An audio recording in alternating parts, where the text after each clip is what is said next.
Yeah, I think it's important to understand that for the heroic leader, the followers are kind of their fuel. And they need you. They need the followers. But for the price of giving up your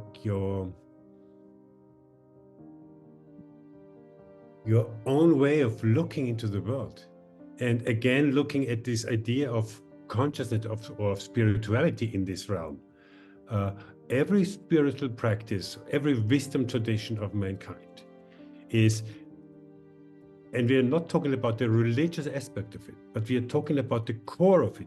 And the core of it is they teach us how to look. They teach us how to look at the world. So they offer us a worldview. And all the ancient traditions, especially the Eastern tradition, they tell us how to live together, how to overcome suffering, how to live embedded in a real world out there.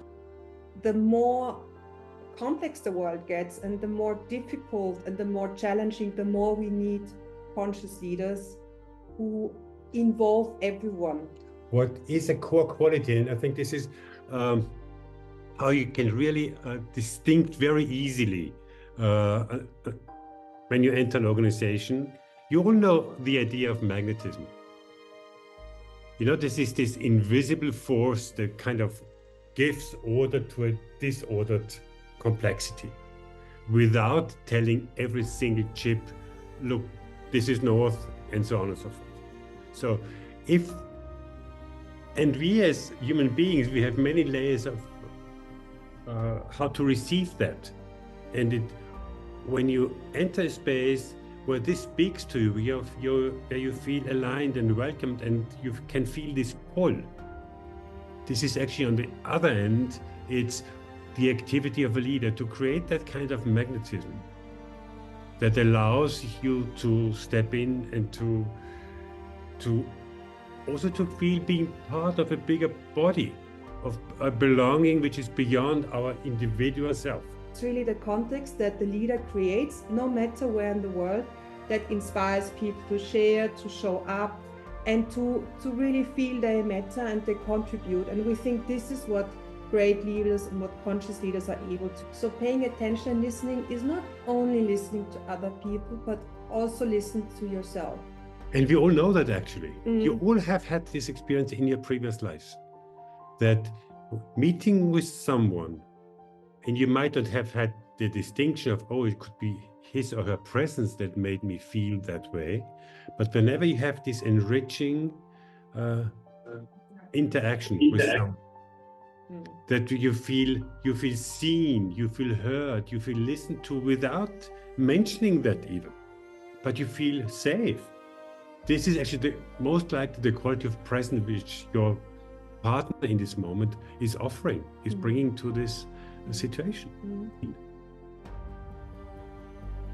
It opens a quality in ourselves where we, all of a sudden, if we feel safe, and feeling safe is one of the core essential ingredients for human people to grow. So if you feel safe, you can unfold your own capacity and your potentiality, which you might even know about, because it needs this rare context where this security is given, where this quality is present. So it's you actually, if you are able to offer that to your peers, to people you might lead in the future or you already lead, then you see this is when growing starts, because people show themselves, they're surprised, wow, how, I don't know where this came from, what I just spoke, but it allowed me to open deeper sources of my inner self actually and show them to the world. So it allows creativity to spring, it allows compassion to rise, it allows capacities unheard of in your own life to appear. It's about compassion and straightness at the same time, and both are possible. And that asks a lot from us, from you. Because how do you do that, you know? How do we do that? How do we see, well, to distinct this is what was your delivery, and it did not reach my expectations or what we understood as agreed, and still speak and be informed from your compassionate self. Because this is a service. And I think this is also of importance. Leadership is a service you bring. You will be a role model. You already are. But the more you are stepping into leadership roles, the more you will be a role model, knowingly or not. Consciously pretending to be that or giving nothing about it, you will be a role model. Because due to our nature as human beings, our perception is made exactly for that. And most of our perception is just happening unconsciously. You know, your whole life, you have been you orientated yourself after your leaders. Was it your mom, your dad, your friend, your neighbor, your community labor, whatever? Teachers in school. Teachers in school, professors at the university, they're all our leaders. And we unknowingly look for them either to cope that or part of their capacities, or if we copy that and cope with it. And if we don't agree, not just do the opposite, which is a coping as well. So, and the same will happen to you. People will look at you. You might know it or not. And the higher you will climb up this mountain on the pyramid of an organization, the more you will be in the focus, in the center of attention. And the more you should give, the better advice you have to give awareness to that reality. And how do you address culture as a leader? Is by understanding that as a leader, you are the culture. So your behavior sets the context for the rest of the organization. You embody it. We also have a lot of organizations who still have a negative impact. So they are destroying more value than they create for people and planet. And we think that this should stop. This is the very powerful way that conscious leaders have to turn around the world into new directions. And this is something we personally really care about. If you ask your heart, it will give you a different answer than your cognition. But then there's a third intelligence, which is intuition. Intuition means that you know something that you practically can't know. That doesn't have anything to do with your private knowledge, with what you have learned, with the data you have access to.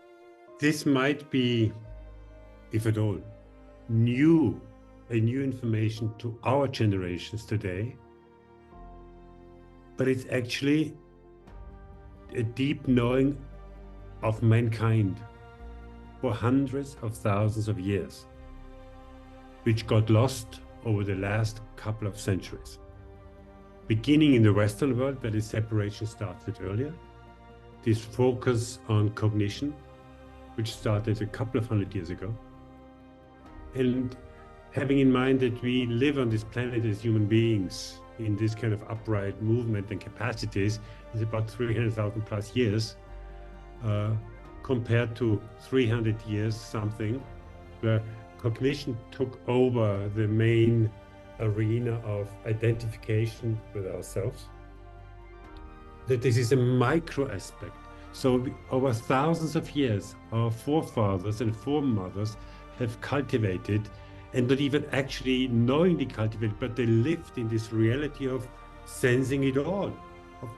A part was cognition, but a much larger part was intuition, was emotion. The more artificial intelligence will be, the more our natural body wisdom can be a very important source to look into and to use at the same time, so that we have a beneficial outcome, so that not everything is only intelligence and only artificial, but that we still make use of our body wisdom and intelligence. That can be a huge differentiator also for you as a leader, to have the combination of those two parts can really create a huge difference in the world out there.